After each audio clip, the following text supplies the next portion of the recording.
उपराष्ट्रपति का इस्तीफा देश की सत्ता में आफत मचा सकता है। जगदीप धनखड़ की एक गुप्त मुलाकात ने ऐसा तूफान मचाया कि दिल्ली से लेकर आंध्र तक हलचल मच गई। आज हम बात करेंगे एक ऐसे सियासी भूचाल की जिसने सबको हैरान कर दिया। पूर्व राष्ट्रपति जगदीप धनखड़ का अचानक इस्तीफा, नारा लोकेश से उनकी गुप्त मुलाकात और 9 सितंबर को होने वाला उपराष्ट्रपति चुनाव, ये सब एक बड़े पावर गेम का हिस्सा है। तो क्या है इस्तीफे की असली कहानी? क्या धनखड़ ने सत्ता के समीकरण बदलने की कोशिश की? आइए इस सियासी पहेली को डीकोड करते हैं स्टेप बाय स्टेप। पहले समझते हैं कि आखिर हुआ क्या।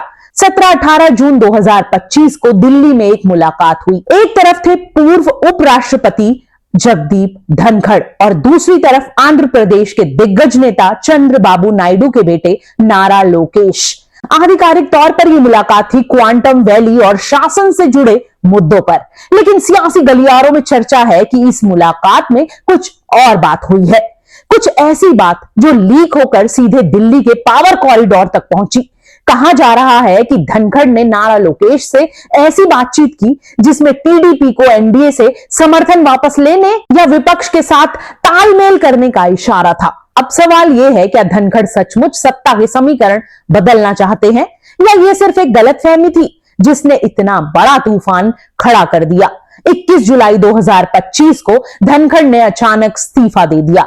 आधिकारिक कारण खराब स्वास्थ्य, लेकिन सियासी गलियारों में यह बात गूंज रही है कि असल वजह थी एनडीए के भीतर बढ़ता तनाव। सूत्रों के मुताबिक धनखड़ की नारा लोकेश से मुलाकात की खबर लीक हुई और यह खबर सीधा पीएमओ तक पहुंची। इसके बाद धनखड़ पर दबाव बढ़ा। कुछ सूत्र तो यह भी कहते हैं कि एक बड़े केंद्रीय मंत्री ने धनखड़ को फोन कर कहा, या तो इस्तीफा दो वरना अविश्वास प्रस्ताव का सामना करो।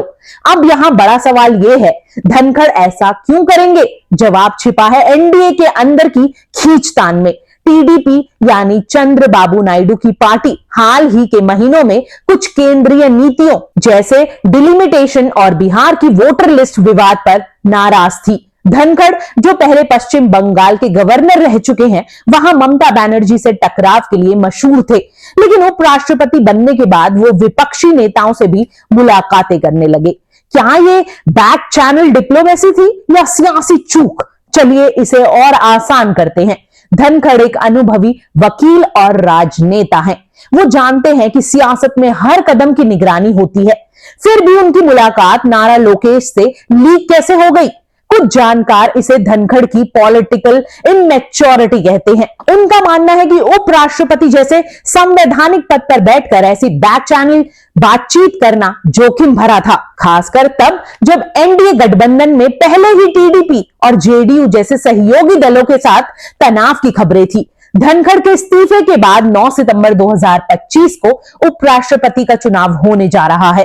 एनडीए ने महाराष्ट्र के गवर्नर सीपी राधाकृष्णन को उम्मीदवार बनाया है, जबकि विपक्ष ने सुप्रीम कोर्ट के पूर्व जज बी सुदर्शन रेड्डी को मैदान में उतारा है। लेकिन ये चुनाव सिर्फ एक औपचारिकता नहीं है, ये सत्ता के नए समीकरण की झलक दिखाता है। क्या एनडीए फिर से अपनी ताकत दिखाएगा या विपक्ष कोई बड़ा उलटफेर करेगा? तो दोस्तों, अब तक हमने डिकोड किया कि धनखड़ का इस्तीफा स्वास्थ्य की वजह से नहीं था, लेकिन इस कहानी में और भी पड़ते हैं। आइए अब देखते हैं कि इस सियासी ड्रामे का भविष्य क्या हो सकता है। धनखड़ के इस्तीफे ने एक बात साफ कर दी है, भारतीय सियासत में कोई भी कदम बिना सोचे समझे नहीं उठता।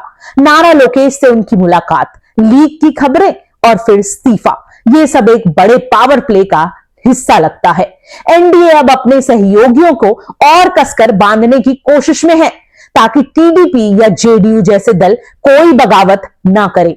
वहीं विपक्ष इस मौके को भुनाने की कोशिश में है, खासकर बिहार जैसे राज्यों में जहां 2025 के विधानसभा चुनाव नजदीक हैं। तो दोस्तों, अब सवाल यह है, आगे क्या?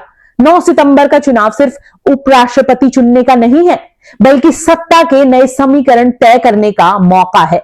अगर आप सियासत में रुचि रखते हैं तो यह समय है आंखें और कान खुले रखने का। क्या टीडीपी और एनडीए के बीच दरार पड़ेगी? क्या विपक्ष इस मौके को भुना पाएगा? और सबसे बड़ा सवाल, जगदीप धनखड़ अब क्या करेंगे? क्या वो चुपके से सियासत में वापसी करेंगे या ये उनका आखिरी अध्याय था? अगर आपको ये सियासी ड्रामा पसंद आया तो इस वीडियो को लाइक करें, शेयर करें और चैनल को सब्सक्राइब करें।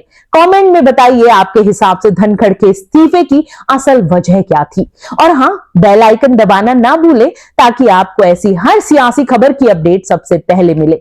सियासत एक ऐसा खेल है जहां हर चाल के पीछे 100 चालें छिपी होती हैं। जगदीप धनखड़ का इस्तीफा सिर्फ एक खबर नहीं बल्कि दिल्ली की सत्ता में उथल पुथल की निशानी है। लेकिन ये कहानी यहीं खत्म नहीं होती।